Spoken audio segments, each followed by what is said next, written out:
बूढ़े तबीब ने कहा, न किसी की मौत मेरे हाथ में है, न किसी की जिंदगी मेरे हाथ में है। मैं जिंदगी और मौत के दरमियान कमजोर सी एक दीवार हूँ। मौत के हाथ इतने मजबूत और तवाना हैं कि इस दीवार को दरवाजे के किवाड़ की तरह खोल लेते हैं और मरीज को उठा ले जाते हैं, और मेरा इल्म और मेरा तजर्बा मुंह देखते रह जाते हैं। अल्फाज, महज अल्फाज।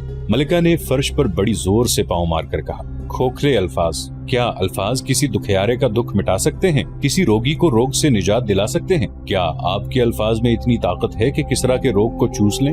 नहीं मलका फारिस, तबीब ने बड़े तहम्मुल से कहा और कांपते हुए हाथ से मलका के बाजू को पकड़ा और उसे बिठाकर कहा, अल्फाज किसी के दुख और किसी के रोग को मिटा नहीं सकते, अलबत्ता दुख और रोग की अजियत को जरा कम कर दिया करते हैं। हकीकत के सामने अल्फाज कोई मानी नहीं रखते, और हकीकत अगर तल्ख हो तो आलिम के मुंह से निकलते हुए अल्फाज यूं लगते हैं जैसे खिजा में शजर के सर्द पत्ते गिर रहे हों। सूखे हुए इन पत्तों को फिर हवाएं उड़ाती फिरती हैं। हम किसरा को हकीकत से बेखबर रख रहे हैं। मलिका ने कहा, मैं उन्हें रक्स और नगमे से बहलाने की कब तक? बूढ़े तबीब ने कहा, मलिका किसरा, तुम किसरा से इस हकीकत को कब तक छुपाए रखोगी? ये रक्स और ये नगमे और ये मखमल जैसे नर्मो मुलायम और नौखेज जिस्म किसरा उर्द शेर का दिल नहीं बहला सकते। अगर किसरा सिर्फ शहनशाह होते तो वो अपने आप को बड़े हसीन फरेब दे सकते थे, फरार के बड़े दिलकश रास्ते इख्तियार कर सकते थे, लेकिन वो जंगजू भी हैं। उनके घोड़े के सुमों ने जमीन के तख्ते को हिला डाला था। फारस की इतनी अजीम शहनशाही किसरा के जोरे बाजू का हासिल है। इस शहनशाही को उन्होंने रोमियों की ताकतवर फौज से बचाया है।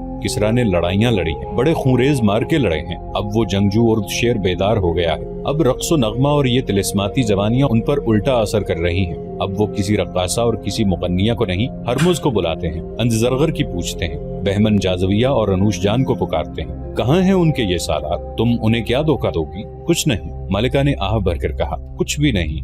आप ठीक कहते हैं, लेकिन कुछ तो बताएं। मैं कुछ नहीं समझ सकती। क्या आप मुसलमानों को जानते हैं? यहाँ चंद ईसाई आए थे, वो कहते थे कि मुसलमानों में कोई पुरअसरार ताकत है जिसका मुकाबला कोई नहीं कर सकता। और मैंने देखा है कि दजला और फरात के दरमियानी इलाके में हमने जिन मुसलमानों को आबाद करके उन्हें अपना गुलाम बना रखा था और जिन्हें हम कीड़ों मकोड़ों से बढ़कर कुछ नहीं समझते थे, वही मदीना वालों का बाजू बन गए हैं और हमारा लश्कर उनके आगे भागा भागा फिर रहा है। ये अकीदे की ताकत है मलका फारिस, तबीब ने कहा। तो क्या उनका अकीदा सच्चा है? नहीं मलका फारिस, बूढ़े तबीब ने कहा। एक बात कहूंगा जो शायद तुम्हें अच्छी न लगे। मुसलमानों का अकीदा ये है कि बादशाही सिर्फ अल्लाह की है और बंदे उसके हुक्म के पाबंद हैं, और वो कहते हैं कि उस अल्लाह के सिवा कोई माबूद नहीं। क्या तुम इस राज को समझी हो मलका किसरा? नहीं बुजुर्ग तबीब, मलिका ने जवाब दिया, मैं नहीं समझ सकी। बादशाही तो एक खानदान और उसके एक फर्द की होती है। इसका अंजाम तुम देख रही हो मलका किसरा, तबीब ने कहा। आज वो एक इंसान जो अपने आप को इंसानों का शहनशाह समझता है, बेबस और मजबूर अंदर पड़ा है और अपनी बादशाही को बचा नहीं सकता। उसका लश्कर पसपा होता चला आ रहा है। उन सिपाहियों को क्या पड़ी है कि वो एक खानदान और एक इंसान की शहनशाही की खातिर अपनी जानें दें, और वो जो हजारों की तादाद में मर रहे हैं वो भागते हुए मर रहे हैं। वो जब देखते हैं कि माले गनीमत तो है ही नहीं, फिर लड़ें क्यों? वो तुम्हारे खजाने से महाना वसूल करने के लिए जिंदा रहना चाहते हैं। और मुसलमान, तबीब ने कहा, मुसलमान किसी एक इंसान के आगे जवाब दे नहीं, वो अल्लाह की खुशनुदी के लिए लड़ते हैं और अपने अमीर का हुक्म मानते हैं। यही वजह है कि वो इतनी कम तादाद में भी तूफान की तरह बढ़े आ रहे हैं। मलका फारिस, अकीदा अपना अपना और मजहब अपना अपना होता है। मैं इल्म और तजर्बे की बात करता हूँ। जब एक खानदान और एक इंसान अपने आप को शहनशाह बना लेता और इंसानों को इंसान समझना छोड़ देता है, तो एक दिन आता है कि वो अपने साथ अपनी फौज को भी और अपनी रियाया को भी तबाही के गड्ढे में फेंक देता है। मैं नहीं समझ सकती, मलिका ने कहा। मैं समझना नहीं चाहती, मैं सिर्फ ये चाहती हूँ कि किसरा सेहतयाब हो जाए। कुछ करो बुजुर्ग तबीब, कुछ करो। कुछ नहीं हो सकता मलका फारिस, तबीब ने कहा, कुछ नहीं हो सकता। सिर्फ ये खबर ले आओ कि मुसलमानों को फारस की सरहद से निकाल दिया गया है, या खालिद बिन वलीद को जंजीरों में बांधकर किसरा के दरबार में ले आओ तो किसरा उठ खड़े होंगे। ऐसी खबर कहाँ से लाऊं? मलिका ने रंजीदा और शिकस्त खुर्दा लहजे में कहा। मदीना के उस सालार को कैसे जंजीरों में बांध के ले आऊं? अगर मेरे सालार शिकस्त खाकर जिंदा आ जाते तो मैं उनकी टांगें जमीन में गाड़कर उन पर कुत्ते छोड़ देती। वो सर झुकाए हुए चल पड़ी। एक घोड़ा सर पर दौड़ता आया और महल के बाहर रुका। मलका दौड़ती बाहर गई। बूढ़ा तबीब भी उसके पीछे गया। वो एक कमानदार था। घोड़े से कूदकर वो मलिका के सामने दो जानू हो गया। उसका मुंह खुला हुआ था, आंखें सफेद हो गई थीं, चेहरे पर सिर्फ थकन ही नहीं घबराहट भी थी। कोई अच्छी खबर लाए हो? मलिका ने पूछा और शाहाना जलाल से बोली। उठो और फौरन बताओ। कोई अच्छी खबर नहीं, कमानदार ने हांफती हुई आवाज से कहा। मुसलमानों ने पूरा लश्कर काट दिया है। उन्होंने हमारे हजारों आदमियों को पकड़कर दरियाए खसीफ के किनारे इस तरह कत्ल कर दिया है कि दरिया में खून चल पड़ा। दरिया खुश्क था। मुसलमानों के सालार ने ऊपर से दरिया का बंद खुलवा दिया तो बदकली खून का दरिया बन गया। तुम क्यों जिंदा वापस आ गए हो? मलका ने गजबनाक आवाज में पूछा। क्या तुम मेरे हाथों कटने के लिए आए हो? मैं अगली जंग लड़ने के लिए जिंदा आ गया हूँ, कमानदार ने जवाब दिया। मैं छुपकर अपने लश्कर के कैदियों के सर जिस्मों से अलग होते देखता रहा हूँ। खबरदार, मलिका ने हुक्म दिया, ये खबर यहीं से वापस ले जाओ। शहनशाह फारस यही खबर सुनने के लिए जिंदा है। उर्द शेर की आवाज सुनाई दी। मलिका और तबीब ने देखा उर्द शेर एक सुतून के सहारे खड़ा था। दो बड़ी हसीन और नौजवान लड़कियों ने उसके हाथ अपने कंधों पर रखे हुए थे। यहाँ आओ, उसने कमानदार को हुक्म दिया।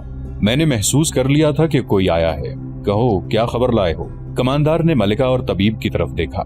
इधर देखो, उर्द शेर ने गरज कर कहा। बोलो। कमानदार ने वही खबर सुना दी जो वो मलिका को सुना चुका था। किसरा उर्द शेर आगे को झुक गया। दोनों लड़कियों ने उसे सहारा दिया। मलिका ने लपक कर उसका सर ऊपर उठाया। बूढ़े तबीब ने उसकी नब्ज पर उंगलियां रखी। मलिका ने तबीब की तरफ देखा। तबीब ने मायूसी से सर हिलाया। फारस किसरा उर्द शेर से महरूम हो गया है, तबीब ने कहा। महल में हड़बौंग मच गई। उर्द शेर की लाश उठाकर उसके कमरे में ले गए जहां उसने कई बार कहा था कि अरब के इन लुटेरे बद्दुओं को फारस की सरहद में कदम रखने की जुर्रत कैसे हुई है। उसने उसी कमरे में वलीद के बेटे खालिद रज़ियल्लाहु अन्हु और हारिसा के बेटे मुसन्ना को जिंदा या मुर्दा लाने का हुक्म दिया था। अपने हुक्म की तामील से पहले ही इस कमरे में उसकी लाश पड़ी थी।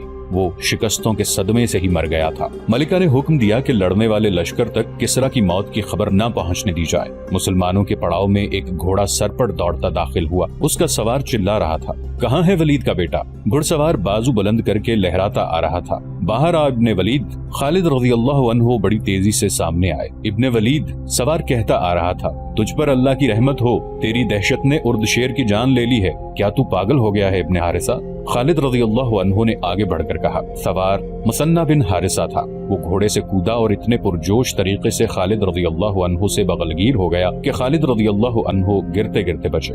मदाइन के महल रो रहे हैं, मुसन्ना ने खुशी से बेकाबू आवाज में कहा। उर्द शेर को मरे आज 4 दिन हो गए हैं। मेरे 2 आदमी मदाइन के महल में मौजूद थे। वहाँ हुक्म दिया गया है कि उर्द शेर की मौत की खबर उसके लश्कर को न दी जाए। खालिद रज़ियल्लाहु अन्हु ने अपने दोनों हाथ आसमान की तरफ फैला दिए।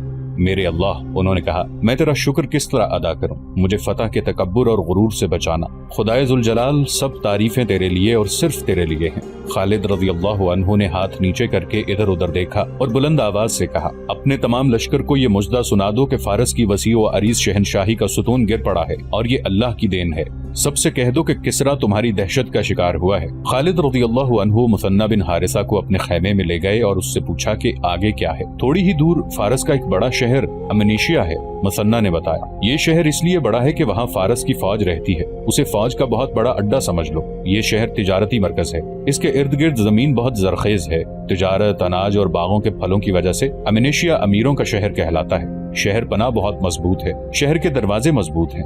करीब जाओगे तो दीवार के ऊपर से तीरों का मी बरसेगा।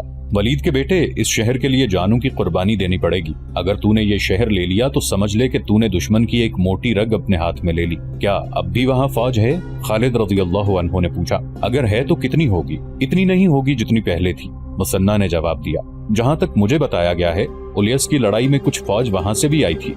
दरियाए फुरात में एक छोटा दरिया आकर गिरता था। इसे दरियाए बादकली कहते हैं। जहाँ ये दरिया मिलते थे वहाँ शहर अमनीशिया आबाद था। खालिद रज़ियल्लाहु अन्हु बड़ी शिद्दत से महसूस कर रहे थे कि उनका हर अगला कदम पिछले कदम से ज्यादा दुश्वार होता जा रहा है। ताहम उन्होंने हुक्म दिया कि फौरन अमनीशिया की तरफ कूच किया जाए। फौरन कूच से उनका मकसद ये था कि आतिश परस्तों को संभलने का मौका न दिया जाए। वो मई 633 ईस्वी रबीउल अव्वल 12 हिजरी के तीसरे हफ्ते का इब्तदाई दिन था जब खालिद रज़ियल्लाहु अन्हु ने उलियस से कूच किया। मदीना के मुजाहिदीन फतह व नुसरत से सरशार थे। वो इलाका सरसब्ज और जरखेज था। घोड़ों और इंसानों के लिए खुराक की कोई कमी नहीं थी। लेकिन अमनीशिया का दिफा खालिद रज़ियल्लाहु अन्हु को परेशान कर रहा था। जब शहर की दीवार और बुर्ज नजर आने लगे तो खालिद रज़ियल्लाहु अन्हु ने अपने लश्करों को रोक दिया। मुसन्ना बिन हारिसा उनसे अलग हो गया था। वो छापा मार जंग लड़ने का माहिर था। वो अपने जांबाज दस्ते को साथ ले गया था। खालिद रज़ियल्लाहु अन्हु ने ये काम उसे सौंपा था कि वो अपने 2-4 आदमियों को किसी भेस में अमनीशिया तक भेजकर मालूम करे कि वहाँ आतिश परस्तों का कितना लश्कर है। ज्यादा देर नहीं गुजरी थी कि मुसन्ना आ गया। इब्ने वलीद, उसने खालिद रज़ियल्लाहु अन्हु से कहा, ये धोखा मालूम होता है। खुदा की कसम, आतिश परस्त आमने सामने की लड़ाई से मुंह मोड़ गए हैं और अब वो धोखे और फरेब की लड़ाई चाहते हैं। क्या तू ये नहीं बताएगा कि तूने क्या देखा है? खालिद रज़ियल्लाहु अन्हु ने पूछा। और वो कैसा धोखा है जो आतिश परस्त हमें दे रहे हैं? शहर खाली है, मुसन्ना बिन हारिसा ने कहा। दरवाजे खुले हुए हैं, बुर्जों में और दीवारों पर कोई भी नजर नहीं आ रहा। क्या तेरे आदमी शहर के अंदर गए थे? नहीं इब्ने वलीद, मुसन्ना ने जवाब दिया। वो दरवाजों तक गए थे। वो तो कब्रिस्तान लगता है। वो कहते हैं कि दरवाजों में से ना उन्हें कोई इंसान नजर आया ना जानवर। क्या तू इसे धोखा या जाल नहीं समझता इब्ने वलीद? हाँ इब्ने हारिसा, खालिद रज़ियल्लाहु अन्हु ने कहा। मैं तेरे आदमियों पर शक नहीं करूंगा कि वो झूठ बोल रहे हैं। अगर उन्होंने ख्वाब नहीं देखा तो हमें एहतियात से आगे जाना होगा। खुदा की कसम, वो झूठ बोलने वालों में से नहीं, मुसन्ना ने कहा। उनका ईमान इतना कमजोर होता तो वो ईरानियों के जोरों सितम से बचने के लिए कभी के अपना मजहब छोड़ चुके होते। और सुन वलीद के बेटे, सबसे पहले मेरे आदमी शहर में दाखिल होंगे। अगर ये धोखा है, फंदा है, जाल है, पहले इसमें मेरे आदमी जाएंगे ताकि तेरा लश्कर महफूज रहे। खालिद रज़ियल्लाहु अन्हु ने अपने सालारों को बुलाया और उन्हें बताया कि अमनीशिया खाली पड़ा है और ये धोखा होगा। धोखा यही होगा कि हम अपने लश्कर को शहर में ले जाएंगे। खालिद रज़ियल्लाहु अन्हु ने कहा, वहाँ कोई नहीं होगा। अचानक दरवाजे बंद हो जाएंगे और हम मुहासरे में या फंदे में आ जाएंगे। हम फौरन शहर पर हल्ला बोल रहे हैं। इब्ने हारिसा, खालिद रज़ियल्लाहु अन्हु मुसन्ना से मुखातिब हुए। तेरा दस्ता लश्कर से दूर रहेगा और तेरी नजर लश्कर पर होगी। अगर दुश्मन कहीं से निकल आया तो उस पर तेरा दस्ता अपने अंदाज से हमला करेगा और छापा मार किस्म के हमले करता रहेगा। तुझे और कुछ बताने की जरूरत नहीं। बाकी फौज को उन्होंने 3 हिस्सों में तकसीम किया। पहले की तरह दाएं और बाएं सालार आसिम बिन अम्र और सालार अदी बिन हातिम को रखा, लेकिन अब उनका काम मुख्तलिफ था। दरवाजे खुले होने की सूरत में खालिद रज़ियल्लाहु अन्हु को शहर के अंदर जाना था। आसिम बिन अम्र को उनके पीछे रहना था ताकि बवक्त जरूरत खालिद रज़ियल्लाहु अन्हु की मदद को पहुंच सकें। अदी बिन हातिम को अपने दस्ते किले के इर्द गिर्द फैला देने थे। तमाम तर हिदायत और अहकामात देकर खालिद रज़ियल्लाहु अन्हु ने पेशकदमी का हुक्म दे दिया। लश्कर के तीनों हिस्से शहर के करीब जाकर एक दूसरे से अलग हो गए। आगे मुसन्ना बिन हारिसा के जांबाज सवार शहर के बाहर के इलाके में घूम फिर रहे थे। करीब एक जंगल था, कुछ इलाका चट्टानी था। मुसन्ना ने अपने छापामार दस्तों को टोलियों की शक्ल में तकसीम कर दिया था। इन टोलियों ने हर वो इलाका देख लिया था जहां दुश्मन के छुपने का इम्कान था, लेकिन दुश्मन का कहीं नामो निशान नहीं मिला था। फिर ये टोलियां दूर दूर तक गश्त करती रही। लश्कर के तीनों हिस्से शहर की दीवारों के करीब पहुंच गए तो सालार अदी बिन हातिम ने अपने दस्तों को शहर के इर्द गिर्द फैला दिया। खालिद रज़ियल्लाहु अन्हु ने बड़े दरवाजे में जाकर बुलंद आवाज से ऐलान कराए कि शहर के लोग घरों से बाहर आ जाएं। अगर लोग बाहर न आए तो शहर का कोई मकान खड़ा न रहने दिया जाएगा। आतिश परस्तों, जिंदा रहना है तो बाहर आ जाओ। अपने सालारों से कहो बुज़दिल न बने। इस तरह के ऐलान होते रहे मगर दरवाजे के अंदर सुकूत तारी रहा। खालिद रज़ियल्लाहु अन्हु ने नियाम से तलवार निकाली, बुलंद आवाज से कहा, मेरे पीछे आओ, और उन्होंने घोड़े को एड़ लगा दी। फौज के जो दस्ते उनके साथ थे वो उनके पीछे शहर के दरवाजे में यूं दाखिल हुए जैसे किसी नहर या दरिया का बंद टूट जाता है। सबसे आगे सवार दस्ते थे। अंदर जाकर घोड़े फैल गए। खालिद रज़ियल्लाहु अन्हु ने हुक्म दिया कि घर घर की तलाशी ली जाए। खालिद रज़ियल्लाहु अन्हु खुद एक ऊंची जगह पर खड़े हो गए और अहकाम देने लगे। उन्होंने कासिद से कहा कि सालार आसिम बिन अम्र के पास जाए और उसे कहे कि अपने दस्ते अंदर ले आओ और प्यादा तीर अंदाजों को शहर पनाह की दीवारों पर फैला दो। देखते ही देखते आसिम बिन अम्र के तीर अंदाज तमाम दीवार पर फैल गए। वो अंदर भी देख रहे थे और बाहर भी। खालिद रज़ियल्लाहु अन्हु दीवार के ऊपर गए और सारे शहर के गिर्द घूम आए। शहर में उन्हें अपने दस्तों के सिवा और कोई भी नजर नहीं आ रहा था। बाहर अदी बिन हातिम के दस्ते थे। खालिद रज़ियल्लाहु अन्हु की नजर जहां तक काम करती थी उन्हें दुश्मन के लश्कर का कोई खोज नहीं मिल रहा था। उन्हें घुड़सवारों की 3 टोलियां दिखाई दी। वो मुसन्ना बिन हारिसा के सवार थे। खालिद रज़ियल्लाहु अन्हु नीचे आ गए।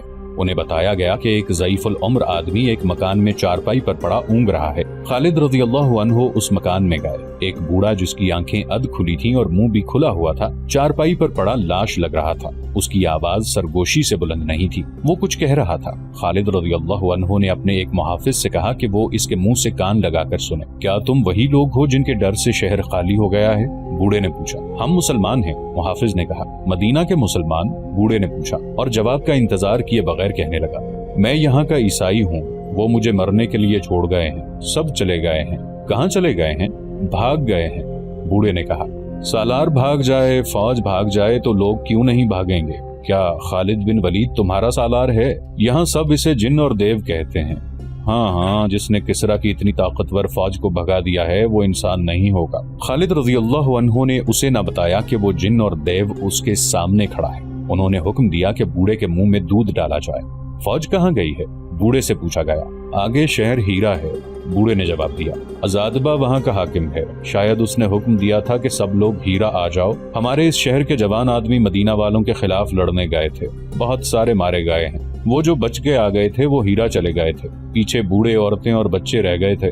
یہاں کے سب لوگ خالد بن ولید سے ڈرتے ہیں۔ ہمارے بھاگ کر آنے والے جوانوں نے لوگوں کو اور زیادہ ڈرا دیا ہے۔ وہ کہتے تھے کہ مسلمان خون کا دریا بہا دیتے ہیں اور وہ ادھر آ رہے ہیں۔ سب بھاگ گئے ہیں، میں نہیں بھاگ سکا، میں تو اٹھ بھی نہیں سکتا، وہ مجھے مرنے کے لیے چھوڑ گئے ہیں۔ تقریباً تمام مورخوں نے لکھا ہے کہ امنیشیا شہر اسی حالت میں خالی تھا کہ لوگوں کے گھروں میں سامان اور قیمتی اشیاء ایسے پڑی تھی جیسے ان مکانوں کے مکین ابھی ابھی کچھ دیر کے لیے باہر نکل گئے ہوں۔ لوگ اتنی عجلت میں بھاگے تھے کہ رقمیں اور سونا وغیرہ بھی پیچھے چھوڑ گئے تھے۔ خالد رضی اللہ عنہ کے حکم سے تمام فوج کو شہر میں بلا لیا گیا اور انہیں مال غنیمت اکٹھا کرنے کی چھٹی دے دی گئی۔ یہ امیروں کا شہر تھا، گھروں میں قیمتی اشیاء اور کپڑوں کی افراد تھی۔ مسلمان بعض چیزوں کو دیکھ کر حیران ہوتے تھے، یہ چیزیں وہ اپنے ساتھ لے جانا چاہتے تھے۔ جب سامان ایک جگہ اکٹھا کیا گیا تو خالد رضی اللہ عنہ نے دیکھا، آگ لگا دو اس سامان کو۔ خالد رضی اللہ عنہ نے حکم دیا، یہ عیش و عشرت کا وہ سامان ہے جس نے اس قوم کو بزدل بنا دیا ہے۔ ان لوگوں کا انجام دیکھ لو،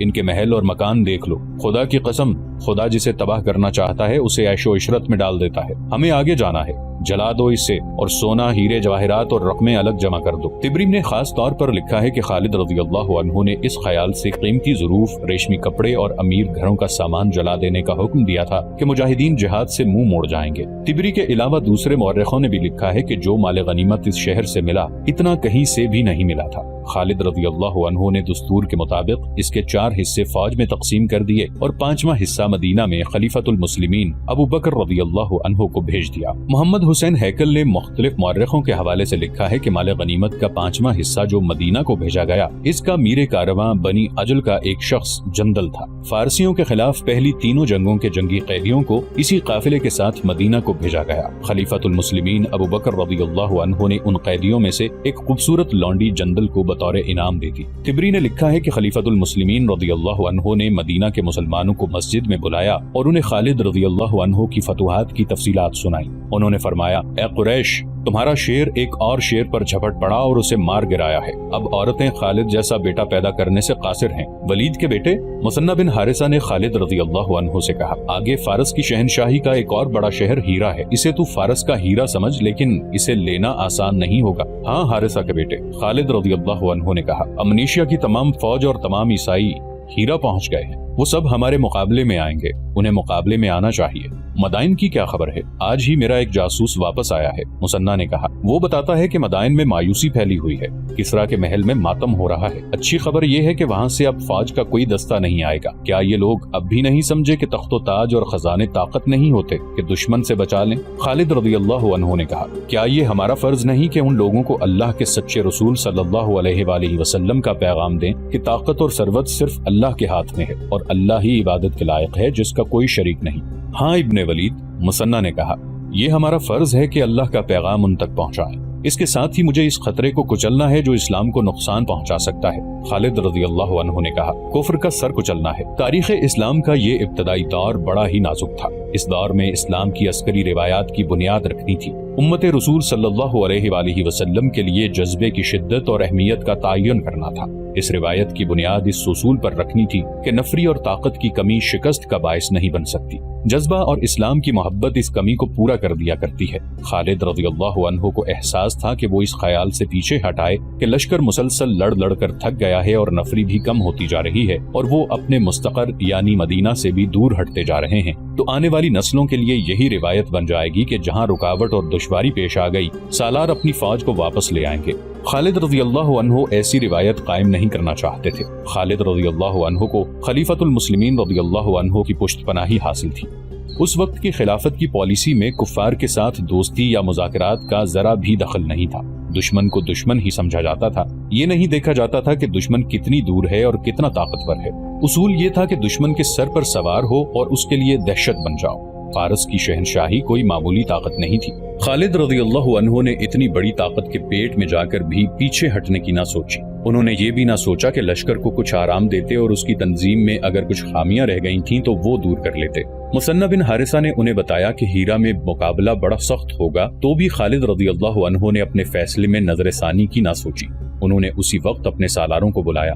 खुदा की कसम, खालिद रज़ियल्लाहु अन्हु ने सालारों से कहा, मुझे यकीन है कि तुम ये नहीं सोच रहे कि हम जितना आगे बढ़ते जा रहे हैं हमारे लिए खतरे बढ़ते जा रहे हैं। नहीं इब्ने वलीद, एक सालार ने कहा, हम में से कोई भी ऐसा नहीं सोच रहा और हम में से कोई ऐसा सोचेगा भी नहीं। दूसरे सालार ने कहा, और मुझे ये भी यकीन है। खालिद रज़ियल्लाहु अन्हु ने कहा, तुम में से कोई भी ये नहीं सोचेगा कि दुश्मन कितना ताकतवर है।